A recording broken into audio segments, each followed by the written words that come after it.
High observer Zexal's iridescent scales rippled with barely concealed disdain as he studied the holographic display of Earth's orbital space. The planet's low orbit was cluttered with what his species considered technological waste: primitive satellites, discarded rocket stages, and pieces of space debris that the humans seemed incapable of properly managing. Such disorder, he chittered to his assessment team. They haven't even established basic orbital housekeeping protocols. His long, elegant fingers danced through the projection, marking particularly egregious examples of human inefficiency. Their cloaked vessel hung silently above the planet, undetectable to what the Concordat considered Earth's laughably primitive scanning systems. 3 decks below, junior observer Nix compiled her standard pre-invasion analysis. Humans still rely on chemical rockets, she noted with a trace of amusement. Their most advanced propulsion systems barely achieve 5% light speed in laboratory conditions. But deep beneath the Rocky Mountains, in a quantum-shielded facility that didn't officially exist, Dr. Amanda Mitchell was seeing something very different. Her team's quantum detection array was picking up subtle distortions in space-time, distortions that perfectly matched their theoretical models of advanced propulsion systems. "General Thompson," she said, her voice steady despite her excitement, "I think we have confirmation."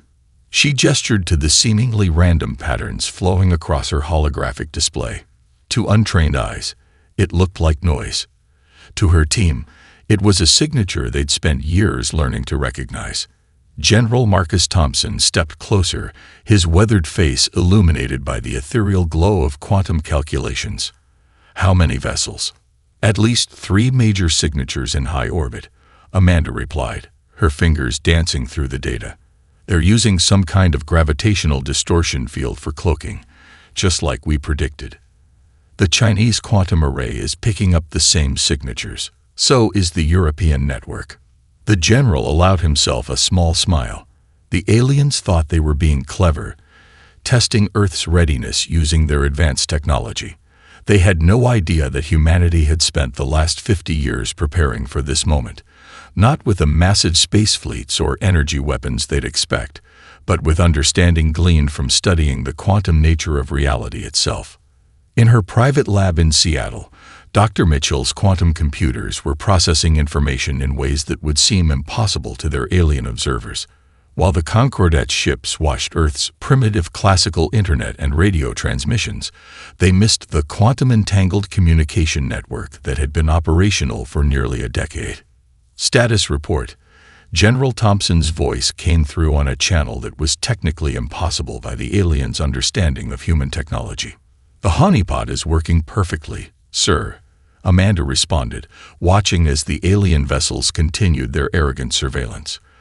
"They're focusing on our visible tech base, satellites, fiber optics, conventional computing. The quantum net remains completely invisible to their scans." Across the globe, Earth's hidden quantum network hummed with activity. The aliens saw a fractured world of competing nations, missing the instantaneous communication and coordination happening beneath the surface. They watched humans argue on social media about celebrity gossip, not realizing these same platforms contained steganographic messages coordinating humanity's hidden technological revolution. In the Pentagon's most secure basement, General Thompson studied the latest intelligence summaries. Earth's quantum computing teams had already begun probing the alien vessel's computational systems, finding vulnerabilities that the Concordat didn't even know existed. Their rigid hierarchical approach to technology had left them blind to whole branches of physical theory that humans had explored out of desperate necessity and curiosity. "Let them think we're primitive," he muttered, reviewing the latest breakthrough from Dr. Mitchell's team. "Let them think we're divided and weak. When they finally make their move." He looked at the classified photos spread across his desk. Images of impossible objects moving in impossible ways, captured by quantum-based sensors that Earth shouldn't have been able to build for another century by the Concordat's metrics. High above, High Observer Zexal made his final notes, completely unaware that his assessment team's presence had been detected weeks ago. A simple conquest, He reported to the Concordat Council. The humans will be easy to subjugate. They lack even basic unified planetary defenses. As his transmission reached the Concordat's distant capital, Dr. Mitchell's quantum systems were already decoding their encryption. Earth's greatest advantage wasn't in matching the aliens' technology.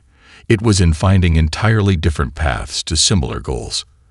The Concordat was about to learn that measuring a civilization's advancement by their own standards was a dangerous mistake.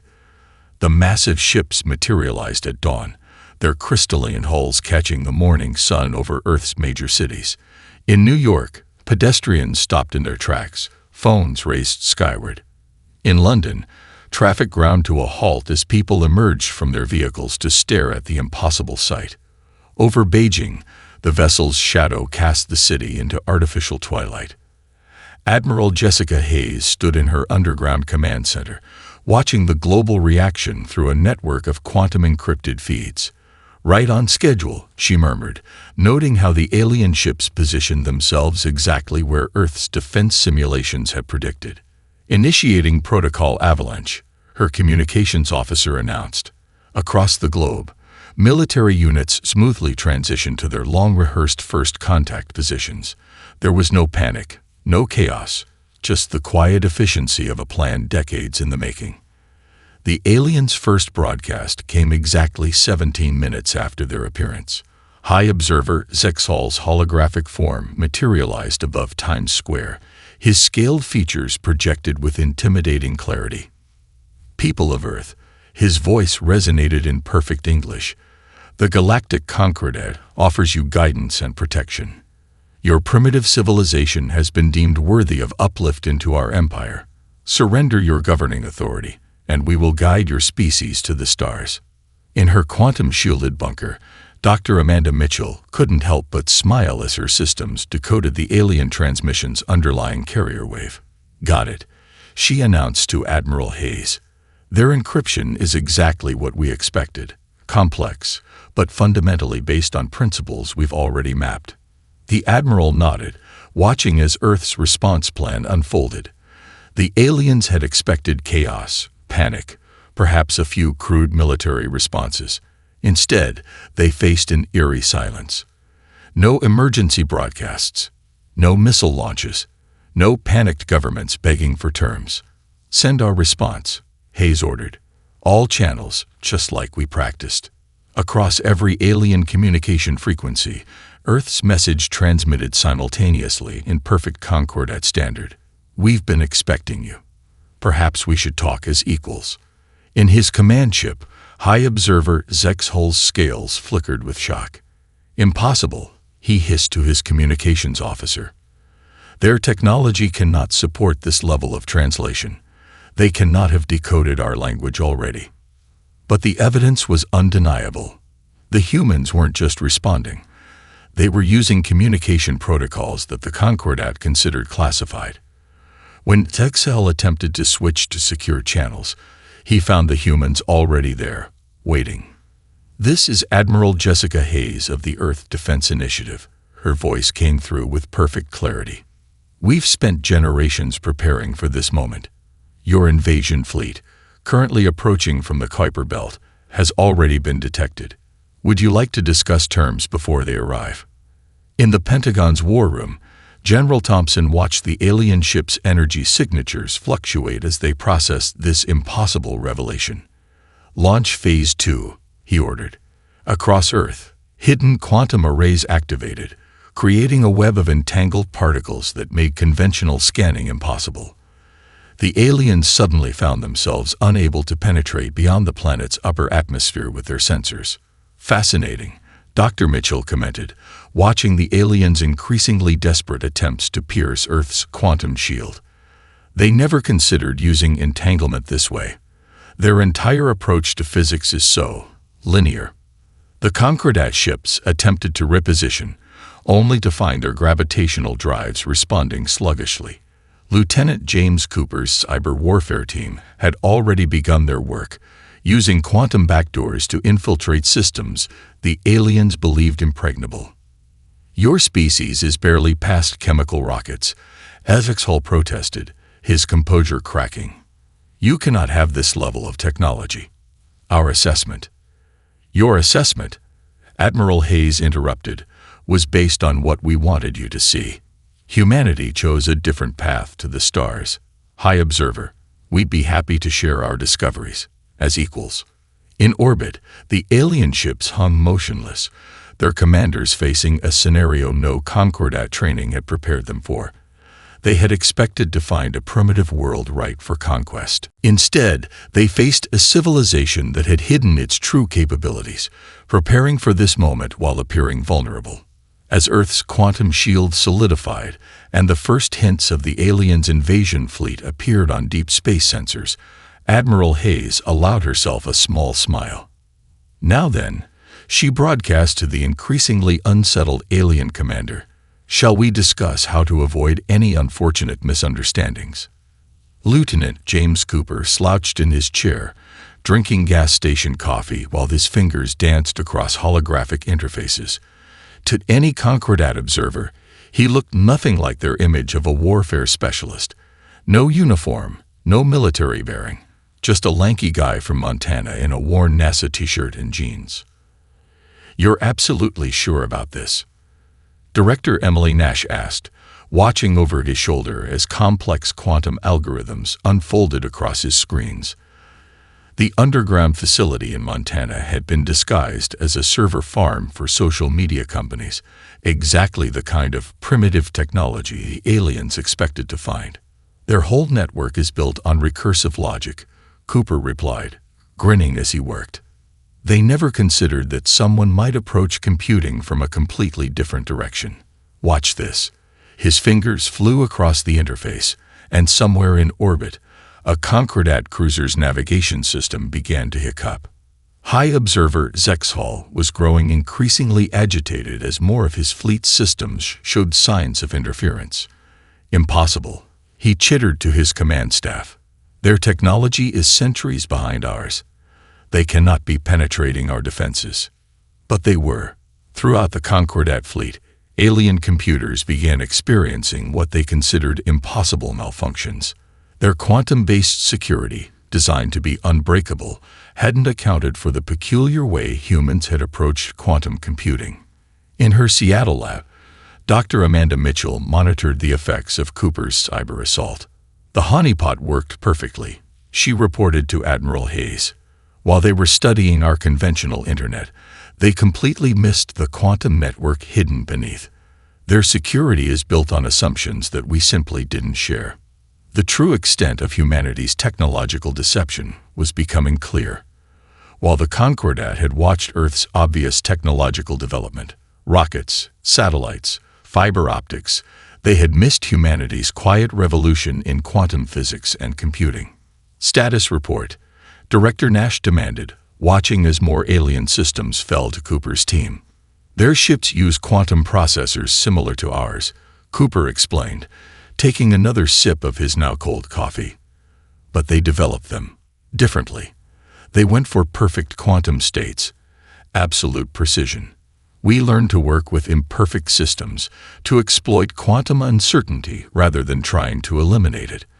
Their computers can't handle the chaos we're introducing." Across the globe, other cyber warfare teams joined the assault. The aliens had expected to face primitive digital systems they could easily overwhelm. Instead, their advanced networks were being compromised by attacks that followed no logic they could understand. In orbit, Zexhall watched in horror as ship after ship reported system failures. "How are they doing this?" he demanded. "Their most advanced computers are primitive binary machines." "That's what we wanted you to think," Cooper's voice came through on their supposedly secure channel. "You were so focused on looking for technology that matched your development path that you missed everything else we were doing." Dr. Mitchell's quantum sensors recorded the cascading failures throughout the alien fleet. They never considered that a species might develop quantum computing without first mastering traditional digital systems, she noted. "We didn't follow their rules of technological progression, so they didn't see us coming." The extent of Earth's hidden capabilities was becoming clear to the increasingly desperate alien commanders. While they had watched humans argue on social media and struggle with traditional computers, they had missed the quantum revolution happening beneath the surface. Director Nash walked through her facility, past rows of quantum processors that the aliens had dismissed as primitive server farms. Humanity learned long ago that appearing weak while being strong was better than the opposite, she said to Admiral Hayes through their quantum-encrypted channel. The Concordat's greatest mistake wasn't underestimating our technology. It was assuming we would develop it the same way they did. In his command chair, High Observer Zexhal watched helplessly as human cyber attacks bypassed defenses that his species had considered perfect. Earth's primitive technology was systematically dismantling systems that had taken the Concordat millennia to develop. Perhaps, he admitted to his increasingly nervous command staff, we should have looked more closely at how they solved problems, rather than simply measuring their solutions against our own. Major Diana Rodriguez watched her breath crystallize in the frigid air of her stealth ship's cockpit. The vessel, hardly larger than a pre-war passenger jet, looked like space debris to most sensors. Her team had named it Ghost, and it lived up to that name as it drifted through the debris field that used to be a communications satellite. Status check, she whispered into her quantum-encrypted comm. 5 acknowledgement lights winked green on her helmet display. 5 other debris pieces, each containing a member of her strike team, confirmed their readiness. Above them, a Concordat warship cruised with imperial confidence, its crystalline hull gleaming in the sunlight. The aliens still hadn't adapted to human warfare doctrine. They remained convinced that their technology was too advanced to be threatened by primitive Earth vessels. Remember, Rodriguez transmitted to her team, we don't need to destroy it. We just need to make them bleed. She checked the targeting computer one last time. The quantum processors, hidden beneath layers of what looked like primitive electronics, had already mapped the alien vessel's weak points. Colonel Michael Mad Dog Turner's voice crackled through the quantum net from his command post in the asteroid belt. Package is ready, Major. Give the word. Rodriguez allowed herself a small smile. The aliens were about to learn another lesson about human ingenuity. Execute Operation Hornet's Nest. Across the debris field, mining charges that the Concordat had dismissed as space junk suddenly activated. The explosions weren't meant to damage the alien ship. They simply created a cloud of debris that the warship's sensors had to track. Such primitive attacks, the Concordat commander likely thought, as his ship's advanced shields easily deflected the debris. But he didn't realize that tracking all those pieces of shrapnel was occupying his sensor arrays, sensors that should have been watching for other threats. Now, Rodriguez ordered. 6 pieces of debris suddenly came to life. The Ghost and her sister ships ignited engines that shouldn't have existed, using principles of quantum propulsion that humanity had discovered along its own unique path to the stars. The Concordat warship's command crew had only moments to realize their mistake. Their rigid battle algorithms, designed to counter known space combat techniques, had no protocols for what happened next. Rodriguez's team struck from 6 different vectors simultaneously, their ships moving in ways that violated the aliens' understanding of space combat. While the Concordat relied on massive vessels with overwhelming firepower, humanity had perfected the art of small, agile craft that could exploit the smallest weaknesses. Phase 2. Turner's voice came through as Rodriguez's ship skimmed the alien vessel's hull, barely 20 meters from its energy shields, showing these folks some good old-fashioned American ingenuity. The mining drones Turner had scattered throughout the asteroid belt activated, but not as weapons. Instead, they began generating conflicting gravitational fields, creating a chaotic environment that played havoc with the alien ship's predictive targeting systems. Impossible, the Concordat commander's transmission leaked through their quantum channels. Their technology cannot achieve this level of gravitational manipulation. That's because you kept looking for technology like yours.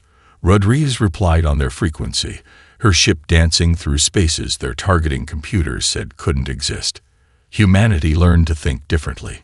The strike team's quantum-tipped missiles, looking like simple kinetic weapons to alien sensors, phased through the Concordat's energy shields as if they weren't there. Each strike was precisely calculated to disable rather than destroy, turning the massive warship into a powerless hulk. In his asteroid belt command post, Turner watched the operation unfold with satisfaction. Conventional wisdom said small ships couldn't beat their big ones. He transmitted to Admiral Hayes. Good thing humans don't much care for conventional wisdom. The disabled Concordat warship drifted in space, its crew facing a reality their training had never prepared them for.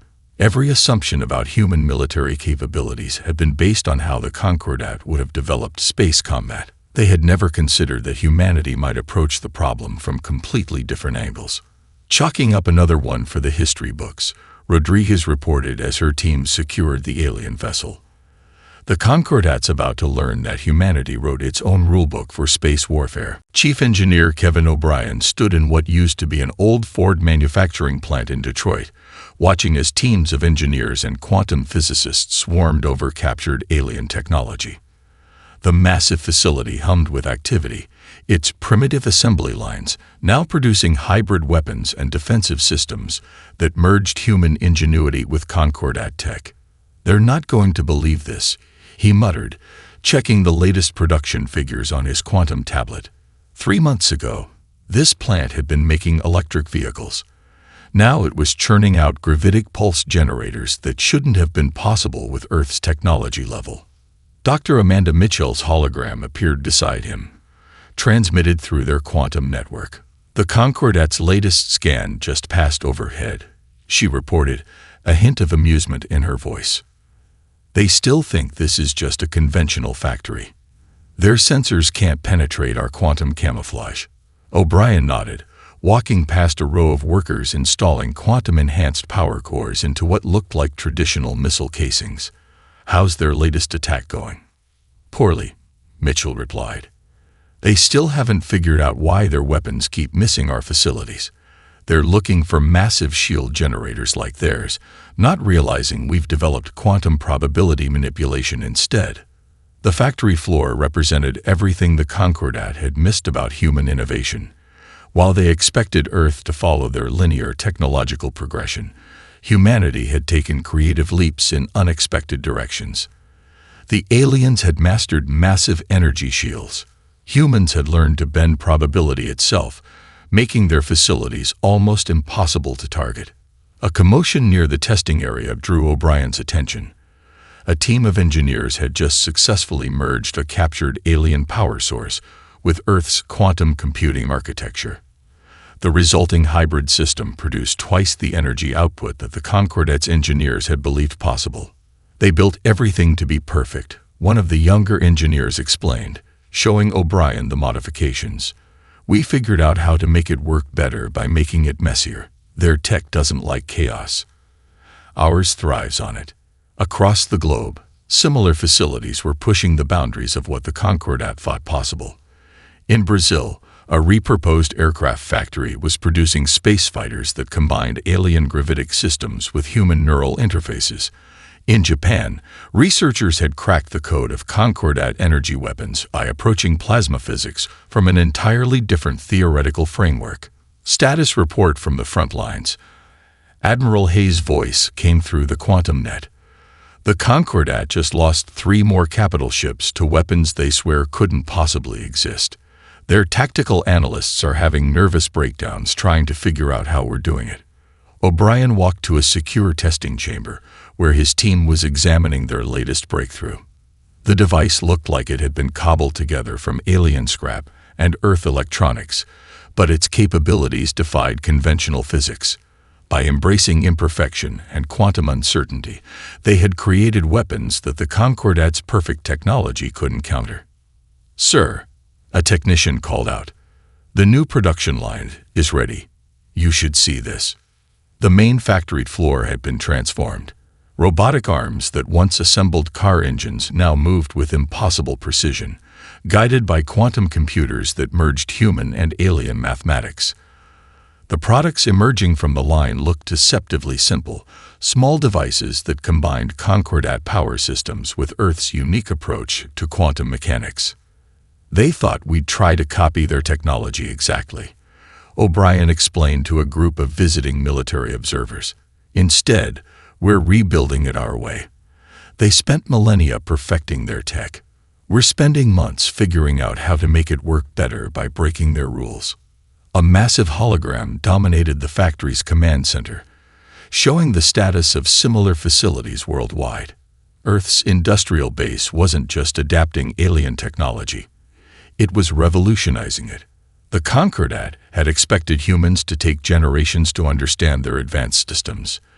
Instead, humanity's chaotic, creative approach to engineering was producing innovations that their rigid technological doctrine couldn't comprehend. Send the latest production numbers to command, O'Brien ordered, watching as another line of hybrid weapons rolled out. Let them know that Phase 3 is ahead of schedule. The Concordat wanted to show us their way to the stars. We're about to show them ours instead. Dr. Rachel Anderson stared at the comparative brain scans floating in the holographic display of her laboratory. The patterns she saw defied everything the Concordat believed about intelligent life. While alien neural structures followed precise, predictable pathways, human brains looked like chaos incarnate. You're telling me this is why their combat computers keep failing? General Thompson asked, studying the swirling patterns of neural activity. The secure facility beneath Johns Hopkins University had become the front line of a different kind of warfare. One fought with neurons and synapses rather than ships and weapons. Look at this, Anderson replied, highlighting a section of a human pilot's brain scan during combat. When Captain Wright pulled off that impossible maneuver last week, his neural patterns went into what we're calling quantum cascade. His brain wasn't just processing information, it was literally computing quantum probabilities. The implications were staggering. The Concordat's entire strategic doctrine was based on predictable, logical decision-making.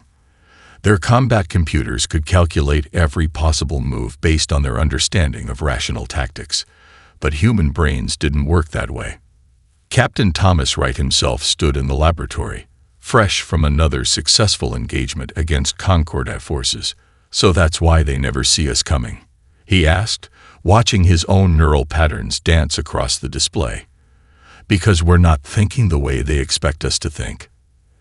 Exactly, Anderson confirmed, pulling up comparison scans. Look at the Concordat neural architecture we captured from their databases. It's beautiful, perfect, ordered. Their minds work like quantum computers, but only along predetermined paths. Our brains. She gestured to the human scans. We're messy, chaotic, but that chaos lets us make intuitive leaps their minds literally cannot process. In orbit, another demonstration of this advantage was playing out. Wright's squadron engaged a Concordat battle group, their tactics following patterns that alien strategic computers classified as irrational and impossible. The human pilots' neural interfaces, designed to work with their chaotic thought patterns rather than against them, allowed them to pull off maneuvers that Concordat ships couldn't even track. Their tactical computers are trying to predict what a logical opponent would do, Wright explained to his pilots before the engagement. So be illogical. Be human. Trust your gut. Back in the laboratory, Anderson's team made another breakthrough. We've mapped the quantum states of human intuition, she announced to the assembled military leaders. When we make those split-second decisions, our brains aren't just processing information faster than the aliens. We're actually accessing quantum probability states that their ordered minds can't perceive. General Thompson watched as simulation after simulation confirmed their findings. The Concordat's perfect, logical approach to neural enhancement had left them blind to a whole realm of cognitive possibilities. Their rigid adherence to order meant they couldn't even comprehend how humans were outmaneuvering them. Send this to Admiral Hayes, he ordered. She needs to know why our pilots can pull off these impossible shots. It's not just luck or skill. Our brains are literally processing reality differently than theirs. In her lab, Anderson prepared to deliver these findings to Earth's military command. The holographic displays showed the fundamental difference between human and alien cognition. The Concordat had spent millennia perfecting their minds, making them more logical, more ordered. Humanity had evolved embracing chaos, developing neural structures that could find patterns in randomness and possibilities in impossibility. They thought we were primitive because our minds weren't ordered like theirs, Anderson explained to the Quantum Linked conference. But that very primitiveness, that chaos they look down on, gives us capabilities their perfect minds can't match. Right, preparing for another combat mission, understood it best. They built their minds to be perfect computers, he said, checking his neural interface. We kept ours adaptable, creative, able to see solutions they can't even imagine. Their greatest mistake wasn't underestimating our technology. It was underestimating the power of the human mind itself. As another Concordat fleet approached Earth, they faced not just advanced technology, but a species whose very thought processes defied their understanding of intelligence. They had sought to perfect the mind through order. Humanity had discovered that true cognitive power lay in embracing chaos itself. Admiral Jessica Hayes stood in Earth's primary command center, watching as Operation Impossible Dawn unfolded across the holographic battle space. Around her, the combined achievements of human ingenuity were about to prove just how badly the Concordat had underestimated Earth. All strike teams report ready. Lieutenant Cooper's voice came through the quantum net. His cyber warfare specialists had spent the last week seeding the alien fleet's networks with dormant quantum viruses that defied their understanding of computer science. Dr. Mitchell's quantum arrays are at full power, another officer reported. The solar mirror network is aligned and ready. Hayes allowed herself a small smile. The Concordat had dismissed Earth's solar power satellites as primitive energy collectors. They hadn't realized that humans had discovered how to use quantum-entangled solar arrays as space-time manipulation devices. Major Rodriguez, status of your strike teams. Ghost Squadron is in position, Rodriguez replied from her stealth ship. The Concordat still thinks we're debris from their last attack. Chief O'Brien's new hybrid weapons are armed and ready. The Admiral took a deep breath. This operation would combine every advantage humans had developed. Their quantum computing, their neural interfaces, their chaotic tactical doctrine, and their ability to repurpose technology in ways the aliens never imagined. Execute Phase 1, Hayes ordered. Across the solar system, Earth's hidden quantum network activated. The Concordat fleet suddenly found their perfect sensor systems drowning in impossible readings. Lieutenant Cooper's cyber warfare team struck simultaneously, their quantum viruses attacking alien computers through pathways their designers had never thought to defend. Their flagship's systems are compromised, Cooper reported with satisfaction. They're fighting our intrusion using logic paths we're not even targeting. Classic Concordat thinking, always expecting the attack to come from the most obvious direction. Major Rodriguez's Ghost Squadron emerged from their debris field camouflage, launching attacks that violated every principle of space combat the Concordat had developed over millennia. The aliens' tactical computers struggled to track ships that seemed to ignore the laws of physics themselves. Now, Dr. Mitchell, Hayes commanded. The quantum-entangled solar array network activated. Massive mirrors that the Concordat had dismissed as primitive power collectors suddenly focused concentrated quantum-altered sunlight onto specific points in space. Reality itself seemed to twist as human scientists demonstrated their understanding of physics that the aliens had never discovered. Impossible. The Concordat fleet commander's transmission leaked through their compromised communications. Their technology cannot achieve these effects. You assumed we would develop technology the same way you did, Hayes replied on all frequencies. That was your mistake. Humanity found different paths to the same destination. O'Brien's hybrid weapons proved devastatingly effective. Combining captured alien technology with human innovation, they bypassed Concordat defenses that had been considered perfect for thousands of years. The aliens watched in horror as their mighty ships were disabled by weapons that shouldn't have existed. Phase 2, Hayes ordered. Show them what else we've learned. Earth's quantum weather control satellites, another technology the Concordat had dismissed as primitive, revealed their true purpose. Working in concert with the solar mirrors, they began generating localized spacetime distortions that the alien sensors couldn't even detect until it was too late. Multiple Concordat vessels disabled, Rodriguez reported. Their combat computers have completely failed. They can't adapt to our attack patterns because they can't even comprehend how we're achieving these effects.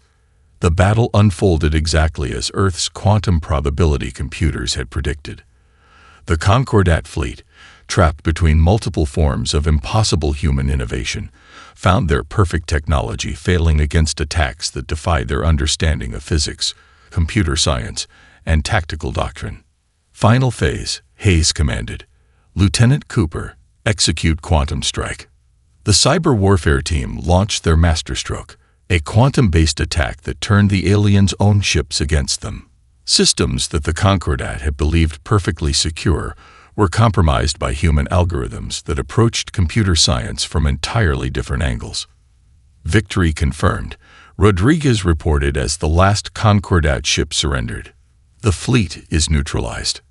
Earth space is secured. Admiral Hayes looked at the battle display, where humanity's supposedly primitive technology had just defeated the galaxy's most advanced civilization. Send word to the Concordat leadership, she ordered. Tell them it's time to negotiate, as equals. They thought they were coming to uplift us. Instead, we're about to show them new ways of looking at the universe itself. High Observer Zexhol stood at the window of his detention suite in the Pentagon, watching Earth's skyline shimmer under its quantum probability shield. The crystalline towers of New Washington rose beside the older monuments, a perfect blend of human and Concordat architecture that shouldn't have been possible at Earth's technological level. Still trying to understand how we did it, Dr. Rachel Anderson asked, entering the room with a tablet displaying the latest neural mapping results. The former invasion commander had become an eager student of human innovation, his rigid worldview shattered by Earth's achievements. Your species, X-Hull scales rippled with mixed emotion, took every assumption we had about technological progress and proved them wrong. We thought advancement had to follow a specific path. You showed us there are infinite paths to the stars. In orbit, another example of this truth unfolded. A joint human Concordat construction team was building Earth's first deep space defense platform. But unlike traditional Concordat designs, this one incorporated human quantum uncertainty principles, making it simultaneously more powerful and more efficient than anything the aliens had developed in millennia. The Council is ready for your presentation, Anderson said, gesturing to the quantum communication array. The Concordat's ruling body had requested a full explanation of human technological development, trying to understand how they had missed Earth's potential so completely. Dr. Amanda Mitchell's hologram joined them, along with Admiral Hayes and Chief O'Brien. Together, they had prepared a demonstration that would reshape the galaxy's understanding of progress itself.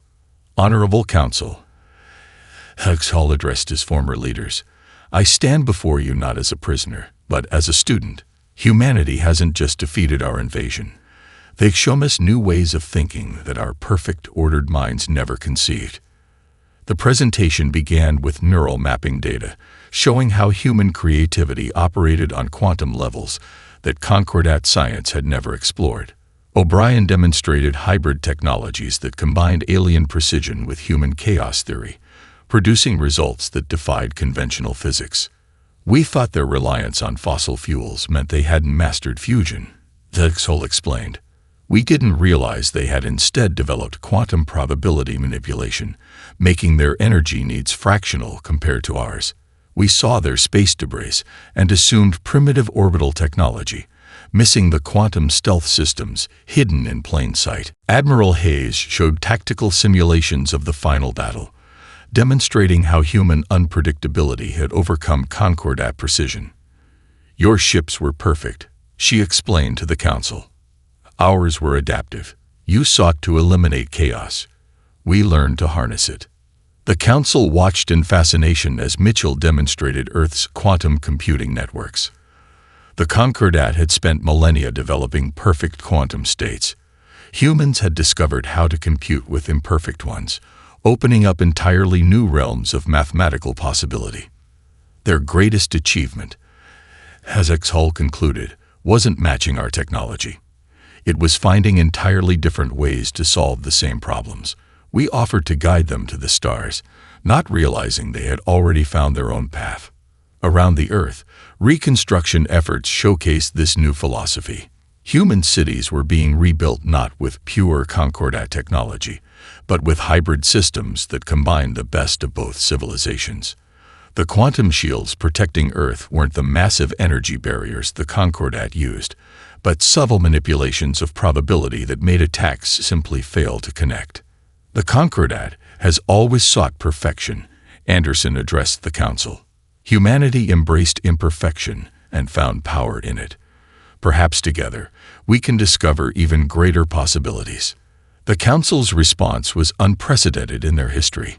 The Concordat, for the first time, formally acknowledged that their path of technological development wasn't the only valid one. Earth would not be conquered or uplifted. It would be welcomed as an equal, bringing new ideas to a civilization that had grown too rigid in its thinking. Their greatest mistake, Hayes mused, watching the sun set through the quantum-filtered atmosphere, wasn't underestimating our technology. It was assuming there was only one path to the stars. Humanity proved that the universe is far more interesting than that. And as Earth's first joint human Concordat research teams began their work, the galaxy prepared for a new age of discovery, one where perfection and chaos, logic and intuition, would work together to unlock mysteries neither civilization could have approached alone.